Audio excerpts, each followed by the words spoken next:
કરતા હતા. પછી માતાએ કીધું કે મને બેહાડ દો એટલે અને એ કંઈ એક્સિડન્ટ બહુ કંઈક લોકો મરી ગયા મારી જ નાખો એટલે માતાજીને બેહાડ્યા ખાલી પહોંચ્યા ને એક સાડી શણગાર મૂકીને બેહાડ્યા હતા માતાજી. બરોબર. એટલે અમે લોકો માનતા રાખો એટલે અહીંયા આ માતાજી અહીંયા કેવી રીતે આવ્યા? માનતા નહીં આવેલી સાડીઓ એની માતાજી અહીંયા કેવી રીતે આવ્યા? આ ચુડેલ માતા અહીંયા કેવી રીતે એમને? આ ચુડેલ માતા અહીંના જ એટલે આ ભૂમિજના જ? હા અહીંના જ એટલે અહીંયા આજુબાજુના ગોમના એમ ગોમના. હા છોકરી હોય 12 વર્ષ છોકરી. હા હા બરોબર બરોબર.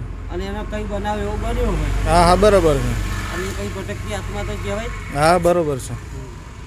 ને કંઈ બીવડાવા વર્ગ હા એવું બધું થતું. હા હા બરોબર. એટલે બેહાડ્યા પછી માતાજી અત્યારે એ બધું બંધ કરી દીધું. બંધ કરી દીધું. અને અત્યારે ગમે તે તમે કામ માટે માનતા રાખો. હા હા અને તમારું કામ થાય એટલે સાડીને શણગાર ચડાવવાનું. સાડી શણગાર ઘણી સાડીઓ છે. એટલું માતાજીનું સચ છે. હા તે જ દેખાય જ છે ને.